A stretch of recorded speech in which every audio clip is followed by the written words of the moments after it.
There's no way you can do the scaled up version of real estate without a team. At the top three of our core values, the very first place was trust. Trust, operational excellence, and innovation were our big three. And you do, like you said, have some of that trust in people, pull it off for you. You can just let them go and they're going to start to over deliver.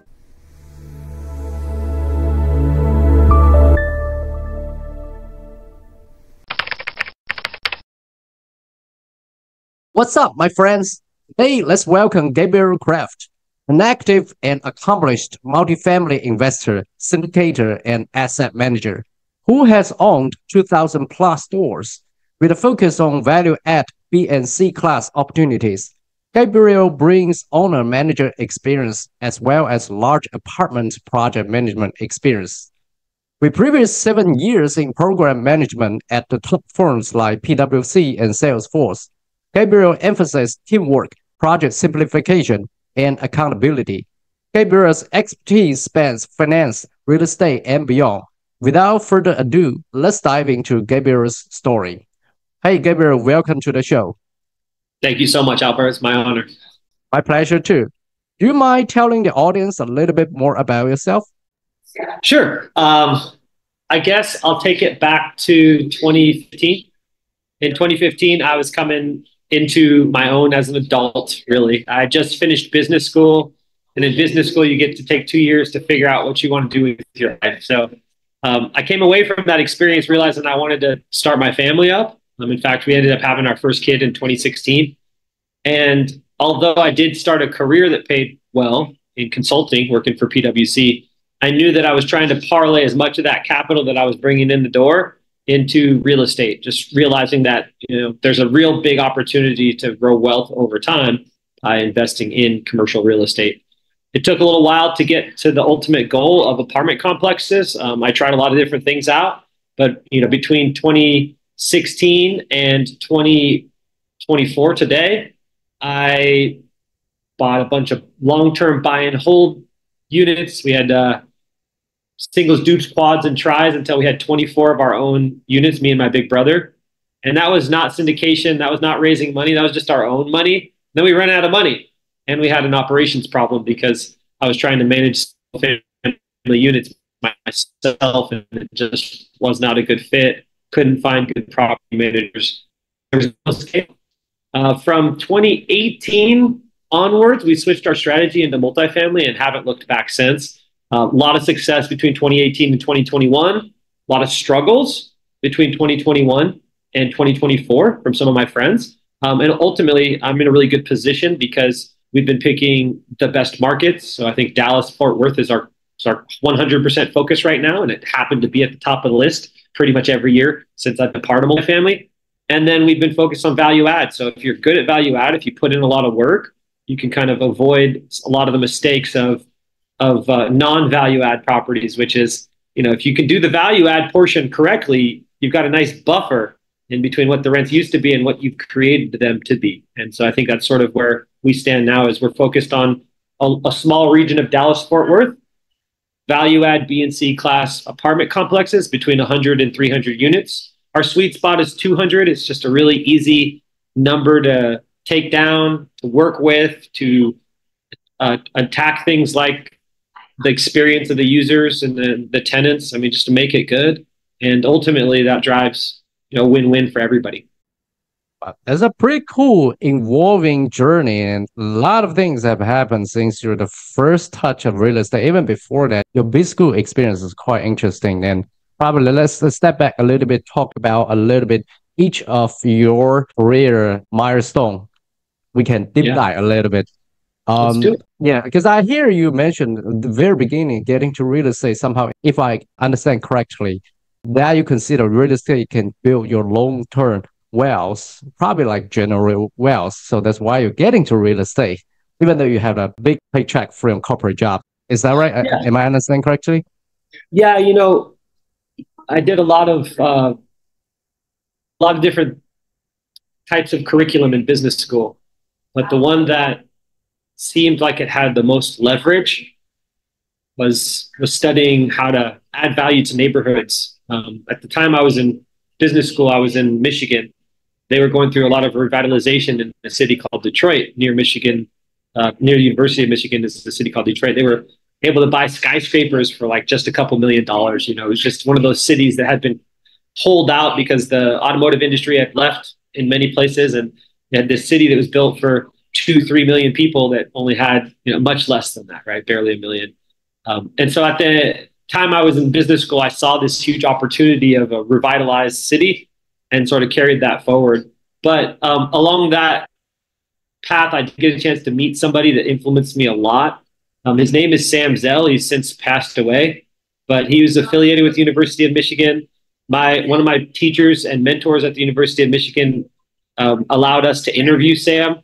And in that interview, just the fire in his eyes, even though he was in his 80s at the time, when we interviewed him in 2014, he was very convincing about why a path towards commercial real estate. He had created maybe the second or third largest commercial real estate apartment REIT in the country. And, you know, he just is very settled on why it's something that he's not just passionate about for the value creation, but also because it's good work. It's a win-win type of work where you're creating affordable housing or housing in general. Yeah, I like the point you mentioned that the leverage part of real estate is a great benefit. And also by leverage, you can create opportunity for a lot of parties, not just like regeneration wealth, but can provide affordable housing for like people need housing. I'll interrupt and just remind people too, like my experience, you know, I graduated college 2004, went in and did a master's degree. So I had another couple of years, 2005. And then from 2005 to 2013, I was working mostly in public sector, nonprofit-y kind of work. I was a teacher, math and computer technology. And then I did some work for a nonprofit that had like a pretty high threshold of consulting work for the public school system. So I was shielded, but a lot of my friends went through the 2009 crash, right? And you watched a lot of them lose their jobs. And so I think that was part of my thought process through business school was like, okay, I'm going to get a great job. But that next 2009 might be right, you know, behind me. So what makes the most sense for being really cheap, you know, having a great savings ratio, you know, bringing home a lot of savings so that I can put it into something that I can leverage for the future. And what I learned about over time was that real estate allows you to be both passive, which I've been multiple units of passive investing, and then eventually get enough education to be active. And you can kind of get out there into the world, really into the globe. It doesn't have to be the United States, but the United States has been extremely strong the last couple of decades for commercial real estate. So I say a lot to say that, like, I looked at a lot of different vehicles. I wasn't sold on the stock market partly because of my experience kind of growing up, starting to make money in and around that big crash in 2009. And you know, overall, I'm really glad that I focused on real estate because it is cyclical. It has its ups and downs, but you can add a lot of your own value by being hands-on after you've learned. And part of the way I learned was by being a passive investor in other people's deals. I think the passive investment is an easy way to start learning this kind of a large CRE project. To be active, a lot of education needs to be gained before being a really active investor. Probably single family might be easier because it's like one man scam. I tried them both. I tried single family, and you know what was interesting about that is with single family, you can learn to do things like find your own sellers. So you can wholesale deals, some of them create some capital. You could do flips to create some capital, and you can do long-term buy and hold. And I was doing all three, but it is not for the faint of heart. It's a lot of work. My better IRR, other than the home run flips, right? If you get a really great home run on a flip, you're not going to surpass that really, almost with anything. But in general, overall, my single family portfolio performed, you know, low to mid double digits. My multifamily was, especially between 2018 and 2021, when I was a passive investor, right? My IRR was anywhere from 15% to 35%. And most of it was scaled towards that 35, like high 30s. And that was during the time frame that was really special. But the point being, I was completely passive, making 35% on an investment, or I could work my tail off on making maybe 14, 15, 16% on an investment. Yeah, you can see which one makes more sense. So I think really single family, for those that are local to good markets, it can make a lot of sense to learn. It's not great right now, I'll tell you that. It's you're not going to find sellers because they're all locked into 2, 3, and 4% debt. And there was a lot of people who learned the game of wholesaling. So if it's somebody who's divorced or diseased or dying, there's already a pretty strong market for snapping those up in most of the established single family places. I'm not trying to say don't go down that route, but I'm trying to say that it's a lot less competitive and more compelling in the commercial real estate space that I've been playing in. Yeah, I'm with you. And I guess the major reason that drew you to the world of apartment syndication investment, which is a big CRE project, maybe it's like the amount of work you need to spend and even probably some challenges you might face, like due to single one unit and economic downturn that could all bring to the downside of the single family or maybe smaller property. So talking about this, can you talk a little bit about particular memorable or challenging experience from your time managing the smaller apartment complex, such as a 6-unit apartment? Well, I've got one for you. So me and my brother, we scaled up. We were doing single family, then duplexes, then triplexes, and then we had a one quad.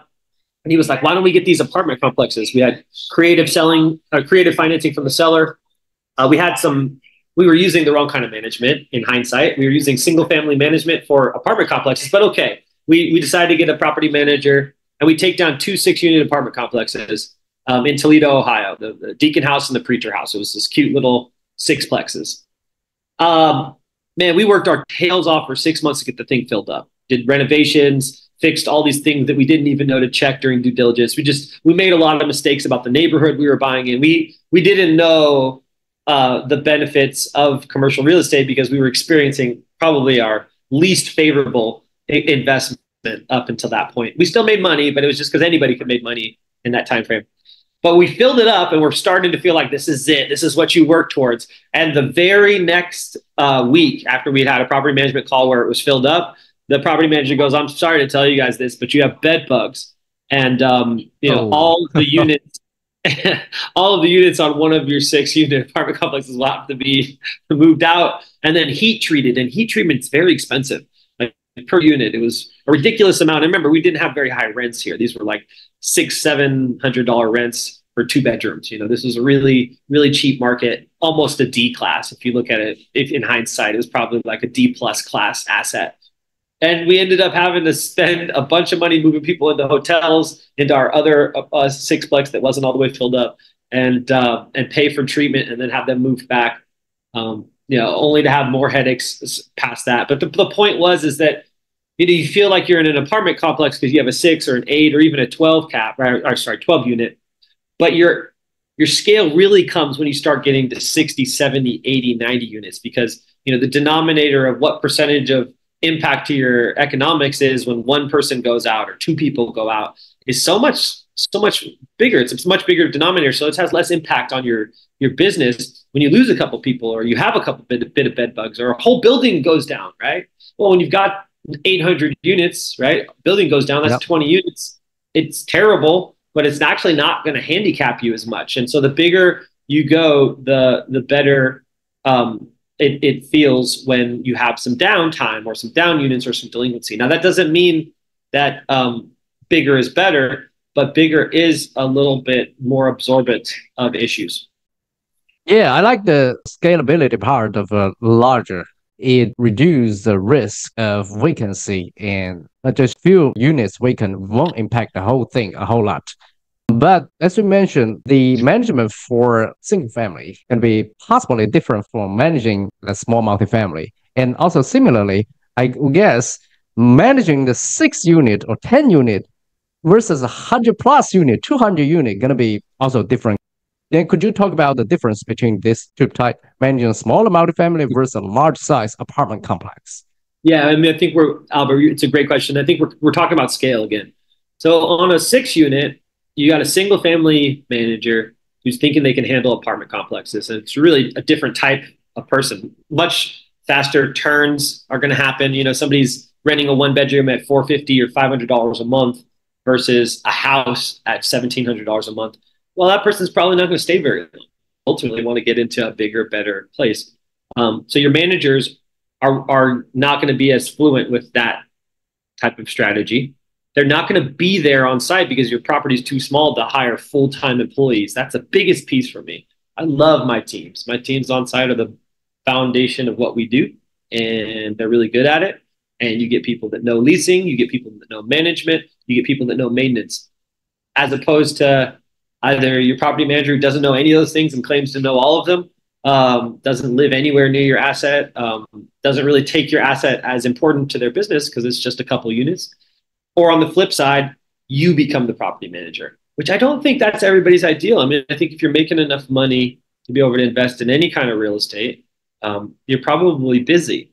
And if you're busy, you probably don't want to be a full-time manager of an apartment, of a small apartment complex, or even a few single-family homes, because it is you that's going to take all those phone calls when there's bed bugs or when there's, a roof damage or when somebody skips out on you and isn't paying. And so I think ultimately the bigger apartment complexes become almost easier to deal with, despite the fact that they're huge businesses and there are complexities to it. It is not for the faint of heart. I do not think everyone should be doing this. I think anyone can learn to do it, which is cool. Different walks of life I've seen be successful in the space.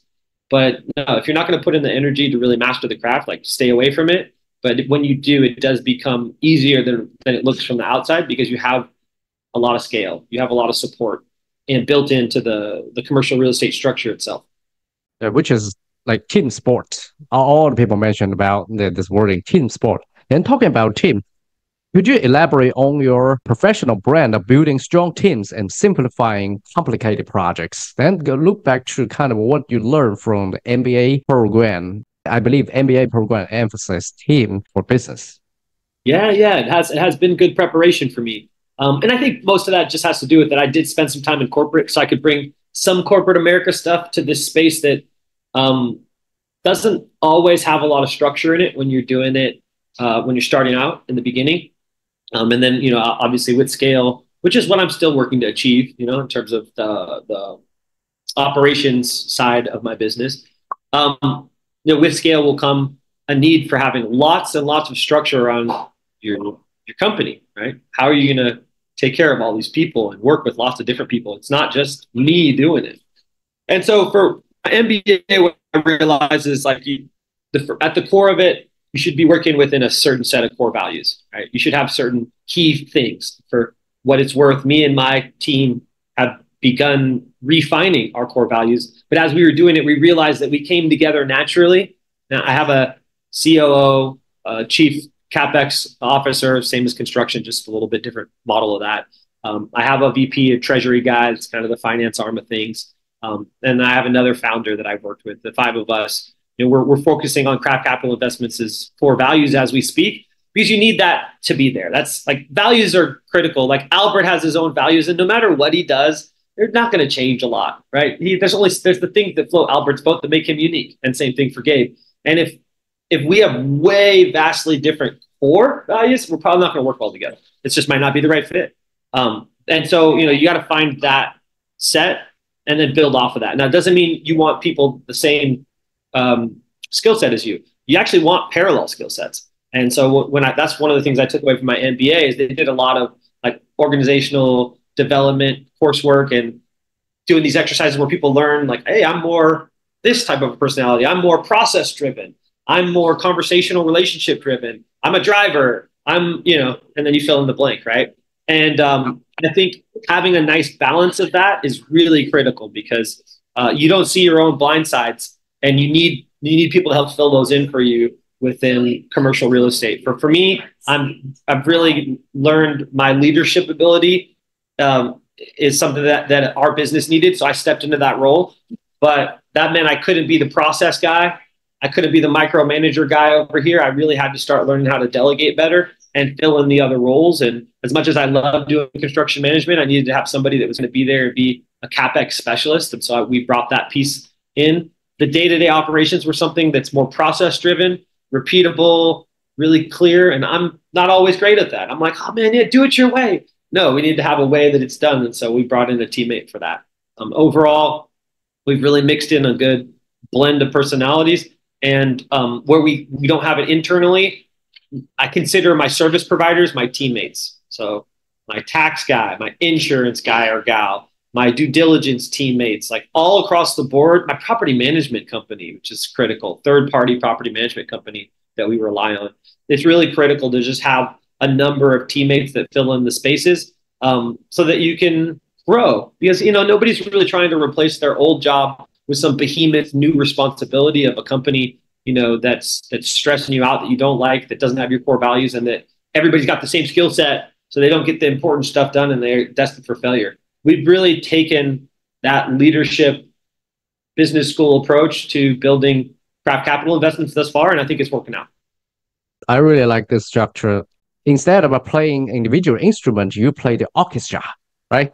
So in this perspective, since different teammate is focused on the work or job he needs to focus on, how do you foster a culture of trust and accountability within your investment team and partnerships? That's funny you use that word. That's what I found was like at the top 3 of our core values. The very first place was trust. It was a variation of fairness and trust, right? Which are slightly different, but trust is what we landed on. Trust, operational excellence, and innovation were our big 3. And it was cool because I actually had very similar core values at employers that I brought before with my work experience. And so we kind of stuck with those top 3.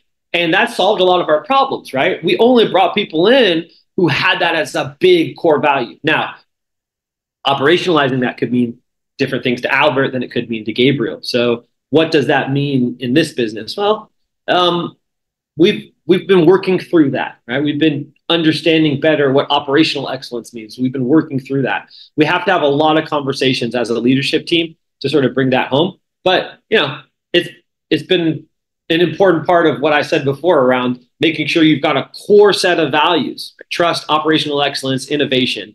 You bring those to the table, the rest of the stuff starts to fall in place. We have more than 3, but those are our top 3 in order, right? And that's where we ended up sort of meeting of the minds when we were looking at compensation, for example, on how we're going to split things up within the partnership. When we're looking at who we're going to pick to lead a new apartment complex, right?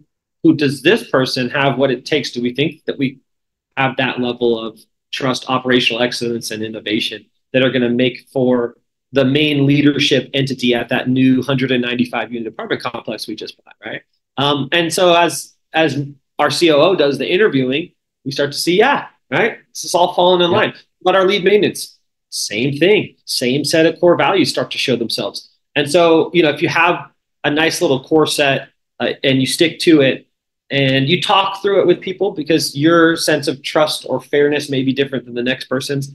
Then I think at the end of the day, you can get a lot of alignment. And once you start getting alignment, and you do, like you said, have some of that trust in people to pull it off for you, you can just let them go and they're going to start to over deliver. But there's no way you can do the scaled up version of real estate without a team. So you've got to let go of some of the control that not a lot of us are comfortable letting go. And if you're not able to do that, I would say I think control is probably the biggest con of commercial real estate, is that if you're going to be involved as a passive investor or even as an active investor, you're going to lose your control because you can't control everything in these big, giant, multi-million-dollar businesses. You have to give that up. Wow, that's pretty comprehensive. It's a like long journey.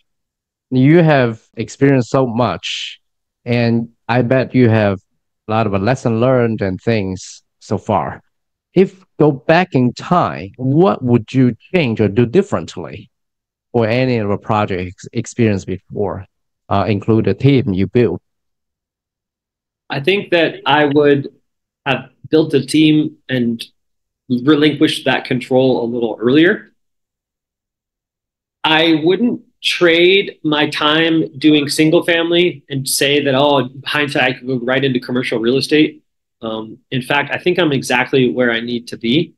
But the reality is there were a lot of mistakes made, and you could have had even more perfect timing, right? Using hindsight, you can see real estate perfectly and you could go, I should have bought everything in 2018. I passed on so many deals.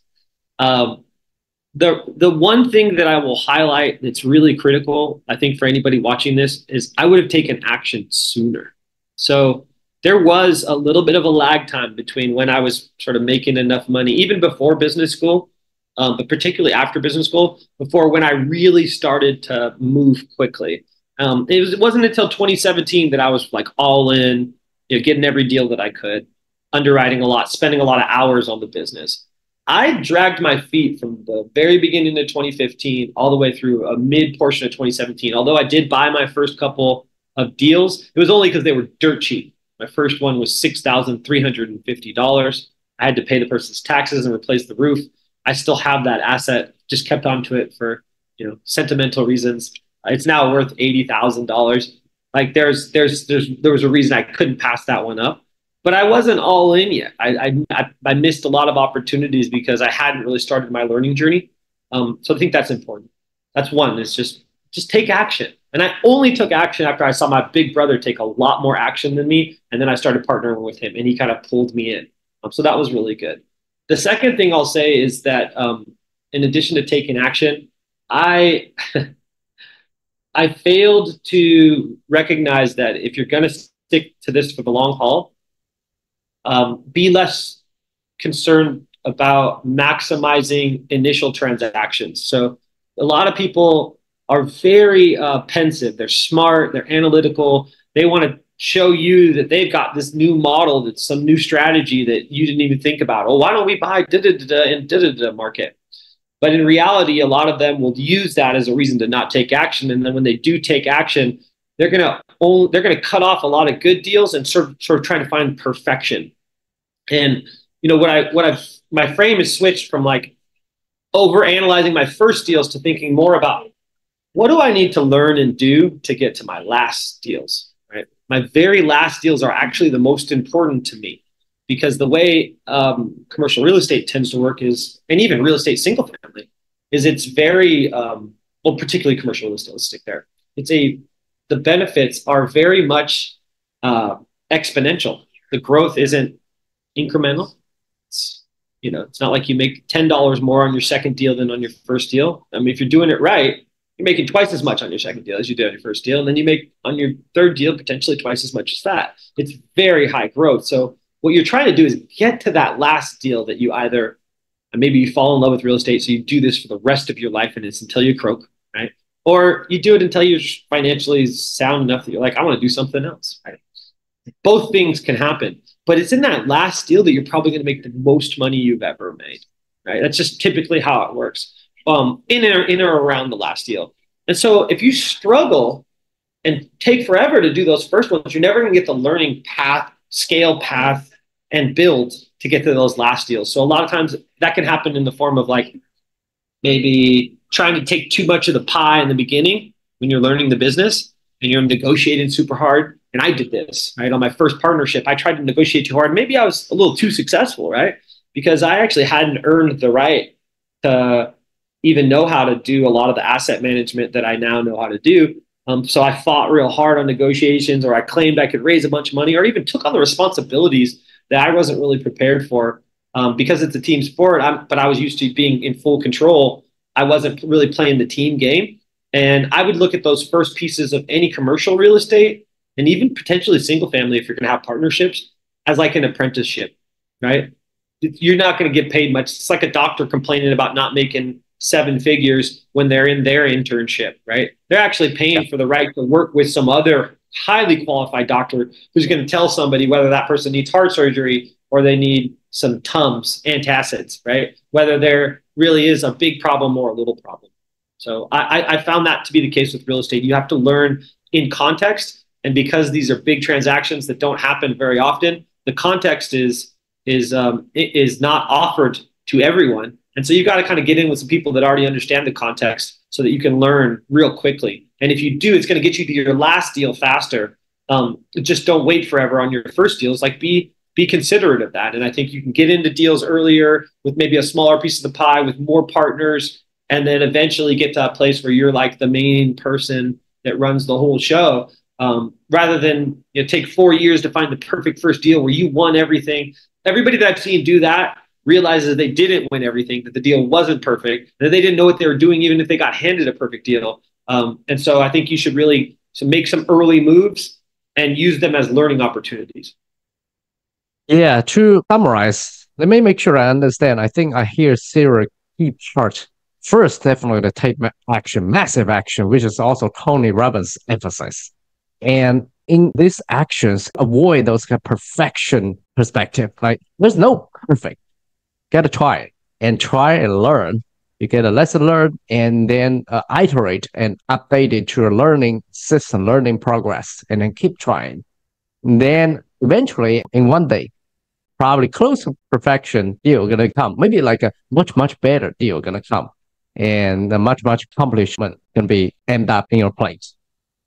Something like that. Fast, right? Man, fail fast, man. I guess that's a third thing. Fail fast.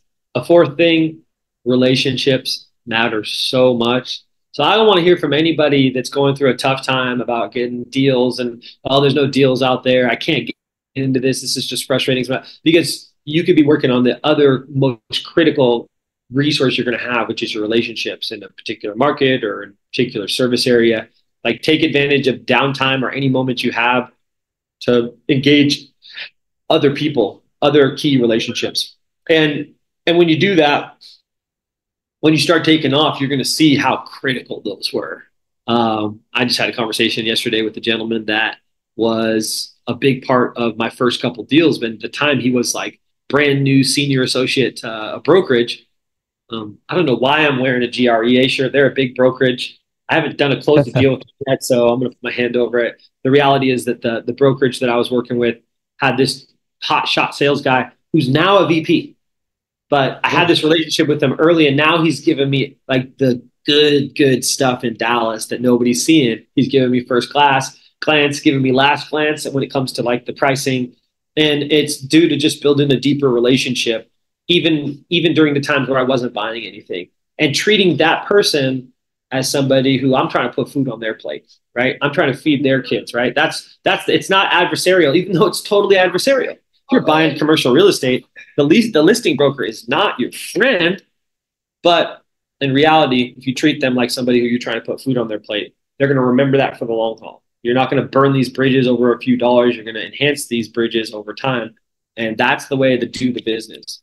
It's a very small group of people that are used to just kind of burning and turning through relationships are not going to be successful. And I don't want those people in the business. Don't do it. Put your money, 100%. actively invest with some people, or find some amazing, like aggressive private equity firms to place your money with or something like that. But as far as like long-term value add strategy, if you're trying to ever do the business, got to be relationship based.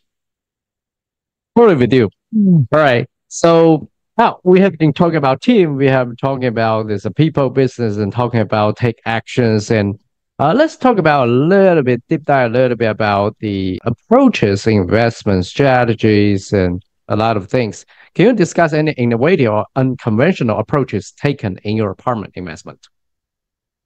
Yes. Two. I don't know why it's unconventional, but being very hands-on has not been front and center for the last few years. And I think part of that has to do with the weird cycle between 2010 and 2022. You really couldn't lose, right? And so what became more important is acquisitions, broker relationships, getting capital into deals being done, not so much operations.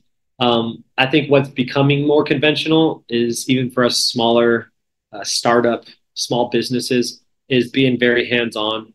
And that's being hands-on with both the property management as well as the construction management. Where I'll add in a piece of innovation that I really like is we learned that through construction, you've got a bunch of different paths. You could become vertically integrated and become your own contracting company. You could work with a general contractor. We went with a third new method that we've not just done for ourselves, but started doing for clients. And that is called CapEx management, or capital expenditure management. And it's got 3 pillars to it. It is essentially a strategic arm in the front end of the deal before sponsors ever closed on the deal, getting help and thinking through what needs to be done from a construction perspective. The most important part is probably the second stage, which is helping with the bid and selection process, right? And there's actually a piece to that bid and selection process that a good CapEx management company will do, which is bid, selection, retrading. Because in the negotiations, if you have enough experience having done these projects and you're in that market, you should know what the price points need to be and what they can and what the margins are, and you can figure out ways to save yourself, or if you're doing this for clients a lot of money. So we've created something called CapEx Partners that is a CapEx management company here in Dallas. We focus in Texas as a whole. There's a few markets that we can work and function in, but Dallas is our best one right now. And ultimately, you're helping with strategy, and then you're doing the bids and selection process. The third part that nobody does and nobody really has time for unless they're truly a general contractor is the project management aspect. So you picked the best vendor at the lowest price, but are they going to be somebody over their shoulder watching them as they progress week over week? And so we'll send a project manager that knows real estate CapEx projects and takes pictures, monitors, and supports the whole project, does little things that maybe the cheapest vendor doesn't know to do because they're not as sophisticated as the more expensive vendor. And so ultimately we'll help kind of go from strategy all the way through execution. And I think that's pretty innovative because a lot of people are either their own general contractor, which creates alignment and incentive issues. You can make a lot of money in construction and be buying crappy deals, you know? Or people are completely offloading it and not paying enough attention. Or a third weird one I see a lot is of people that think they know how to do it, feel they should be responsible for doing it, but really should be more focused on asset management and the financials and the follow through with the third party property management. And they should be getting help with the CapEx construction because they've never done CapEx or construction at this scale in this market. And so I think we're landing on some innovation in that space. Yeah, I think those are really some of the areas that we focused on. It's not innovative, but finding a buy box that you're consistent with, geographic market, size of units, sort of a general value add strategy, if that's what you're doing. I think those things are really important just to kind of stick to. And I see a lot of people not stick to them. So I'll say I won't call it innovation, but I'll say it's like a really fundamental piece of it is coming back to whatever your purchase criteria are and sticking to it.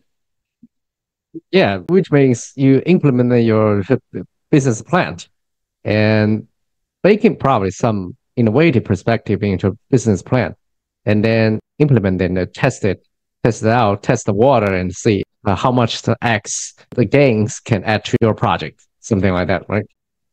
Yeah, the more I get better, I realize that there's nothing innovative that we are doing, nothing next level. I mean, we're using all the latest technologies, we're staying up on the latest trends, but we're doing the things that the companies with 50,000 units did when they had 1,000, 2,000 units, right?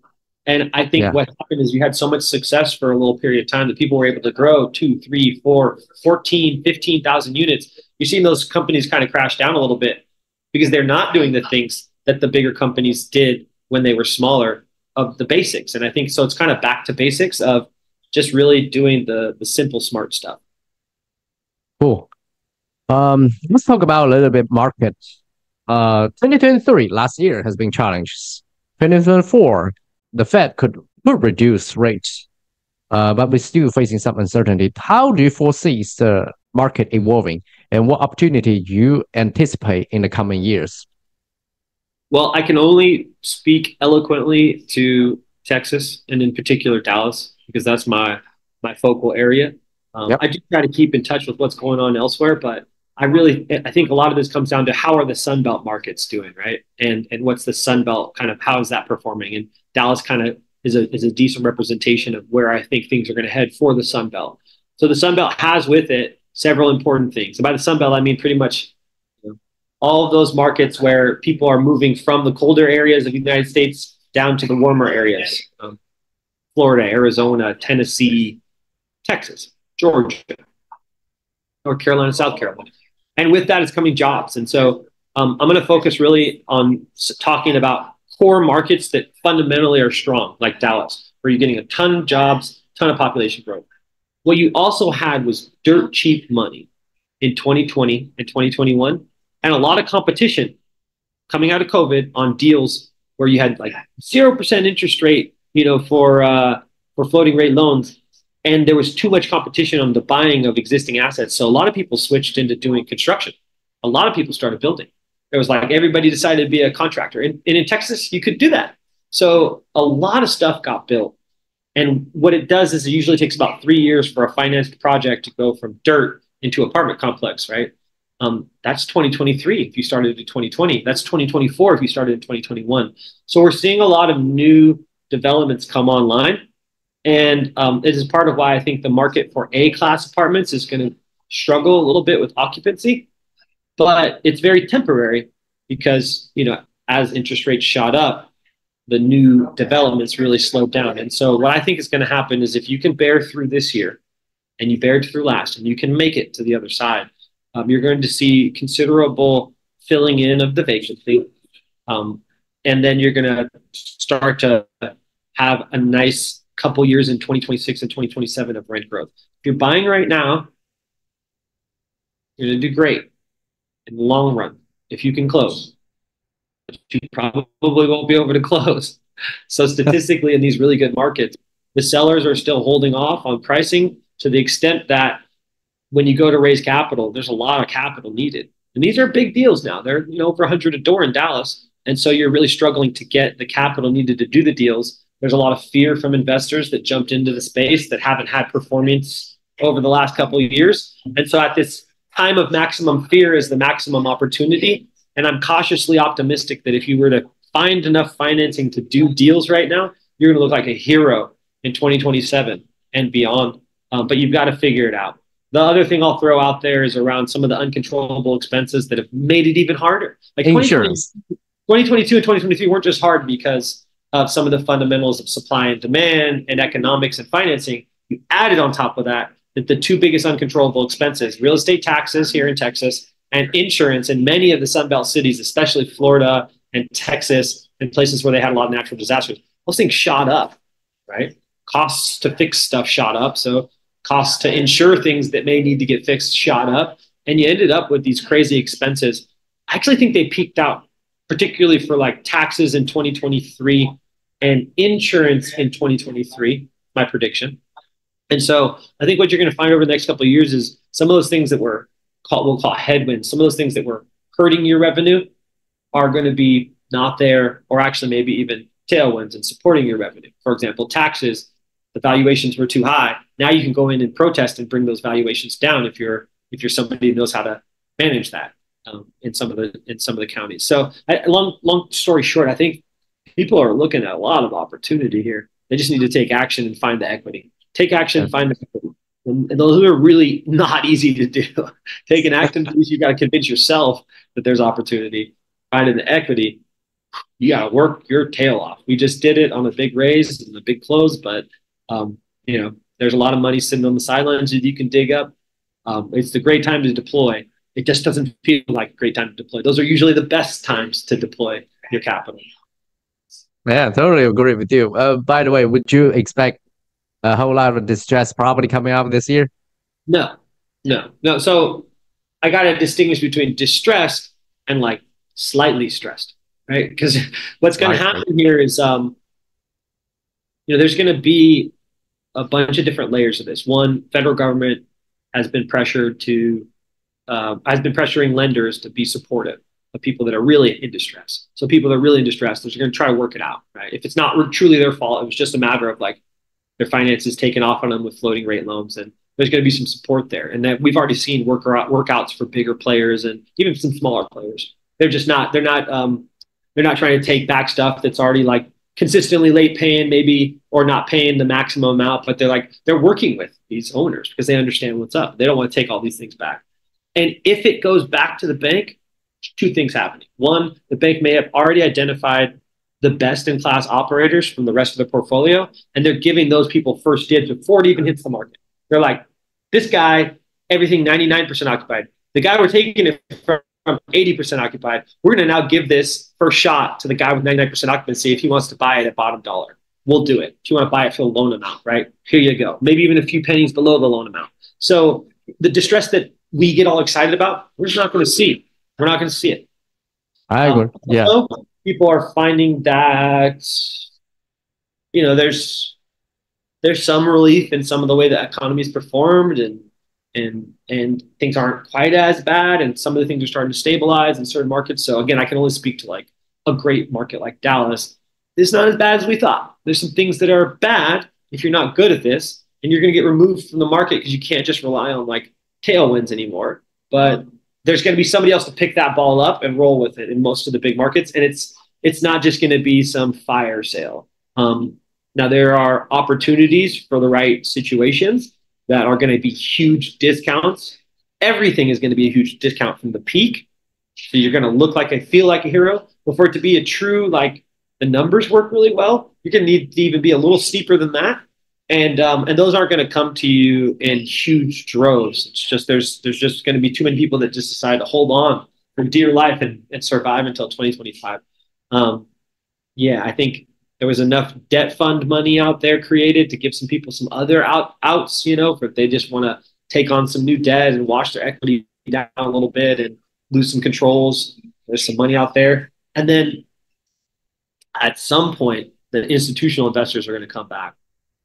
And when they come back, fundamentals for certain asset classes, particularly multifamily and industrial and a couple others, they're so good that we're not, this is all just one person's opinion, but I don't think there's going to be nearly as much distress as we want. And when there is that distress, I'm not going to see all of those deals. I've picked and gotten a couple, right? The distress you can get access to is just a, you know, sort of a non-institutional grade investor. Is you can find yourself attacking and taking action and putting LOIs out that are a fair price, that aren't necessarily going to win the deal. Maybe you're coming in third or fourth place on a bid, and you'll get the distress when they went with first place and first place couldn't raise the money. Because remember a second ago, I said that the second challenge is finding the equity. Well, if first or second or third aren't able to perform and you're in fourth, that's a distress that is unique to you because you know the asset well enough so the seller doesn't have to go back to the market. It can go straight to you. And that's where you can go, hey, all right, let's come up with a price that's going to allow me to take full advantage of this unique scenario. And it's a one of one, right? Because it's just you that's ready to go, that has the right price because there's nobody else there and they don't want to spend the time. They no longer have the time. So that's a unique scenario that you can put yourself in only if you're playing the game for a long haul on the acquisition side of things right now, not later, not 6 months from now. You're putting LOIs in, well-constructed, thoughtful LOIs in right now, using the relationship you have created 6 months ago so that you're not pissing a broker off and they're just like, what's this guy lowballing me? I don't know him. It's different. It's, oh, this is Gabe. Gabe's being conservative right now, and he knows that he's telling me really intelligently why he's putting in a lower offer, and he'll be there for me if I need as a backup, right? Like, so that is some distress you can take advantage of. It's when somebody was under contract and they fell out because nobody wants to sit and wait until 2025. Those sellers are selling for a reason. Maybe it's loan, maybe it's dynamics. They got to get out. Yeah. Yeah, I'm with you. So, which means to do it boils down to, okay, take action, keep hunting, keep giving LOI. One day, okay, some are probably going to come back and then get the deal. So, before the final, like the last but not least, what advice you could offer to aspiring real estate investors, especially those interested in large multifamily or CRE investment? I'm going to give some mean advice, and then I'm going to give some nice advice. Right? My mean advice is I don't want any more new people. They're not really going to be putting themselves in a position where they can take into consideration livelihood and well-being and these assets that provide people homes. I've just seen too many operators just get excited by listening to stuff and podcasts, including myself, but then not do the work.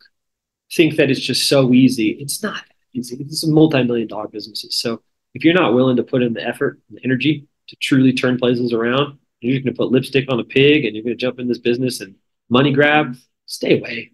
Don't do it. Invest in somebody else that's willing to do the work because it takes a lot of work and to be an investor. And that could be all the way down to the single family, right? You're going to do flips and put lipstick on a pig as opposed to like lipstick on a pig means like make stuff look good on the outside, but not take care of the hard things that nobody else sees. Maybe even your tenants don't realize you're doing it. But don't get into it. Get into it for the long 50-year time range, not the 3 or 4-year time range. That's just my selfish thing because I don't like having to pick up those methods, even though they create opportunities. It's like it hurts us all. It hurts the brand of the people doing this work. Now, on the flip side of that, for aspiring investors, don't take and look at every single thing that is a negative of what you don't have. And I didn't have any of them, and I was super self-conscious. So just be careful here. Like I still feel super self-conscious. I love that I was able to take down giant apartment complexes in a great city, but I'm like, who am I? But the reason that I bring that up is I think that every negative is actually also a positive. So for example, because we came into this with a whole lot of net worth or post-closing liquidity, that made me more mindful of creating partnerships and adding a lot of value elsewhere and being really good at something. And so I worked harder to be good at something. And I found partners that had the net worth and liquidity in the beginning until that sort of now, I can very much so help on a loan and sign on a loan, but it's like in the beginning, that was not the case. When I was doing my single family, I had to be sharper and work a little harder. So I'd say that every negative you have is going to be also a positive, and that I wish I had realized there's just so many different personalities in this business that fit. Like it's not meant for just one cookie cutter. Got to be some country club kid, some rich kid, some American. None of that's true. Anybody can do it. I just don't want everybody doing it. So back to that first, don't everybody do it, but anybody can, and you just got to figure out, what your piece of the teamwork is going to be. And again, if it's not you, find out fast so that you can go do something else. Because there's a bunch of other cool stuff. You do businesses, small businesses are great, totally different. There's so many other cool things you can do. Just don't do this just because everybody says you should. Because Warren Buffett says you should, because some great leaders say you should. It's true. You probably should. But you don't have to do it as active. If you're not, your heart's not into it. Yeah, thanks. That's really appreciate your advice. Before the end, what's the best way for our audience to reach out to you and to learn more about your investment strategy, your business, etc.? What's your contact? I'm still really small, and I love talking to people about real estate. I love talking to you, Albert. I'll talk to anybody that wants to talk about it. So I'm going to give you chatwithgabriel.com. Chatwithgabriel.com, and I will carve out the time until this becomes unmanageable. I'm still micromanaging my one-to-one relationships with people that want to get to know me better. So chatwithgabriel.com. You'll get on my calendar. You'll have my personal cell phone. You'll have my email. We'll connect. We'll talk through whatever it is. If you're Albert's friend, you're my friend. If you're Albert's listener, hopefully you'll listen to me in person one of these days, chatting through something with you. And then, once that becomes unmanageable, somebody else will probably be working on the chatwithgabriel.com chats. But for right now, I think that's the safest thing to write down, and reach out soon so that we can get you going. Pretty cool. I'm going to put all this contact information down below the video description part as well so that people can easily search. And thanks again, Gabriel, for coming to this interview show. And I hope you can have more success in the year 2024 and the futures. Appreciate it. I hope you and your listeners have the same experience, because now's the time. 订阅ACMG 资本邮件，关注高回报公寓楼项目。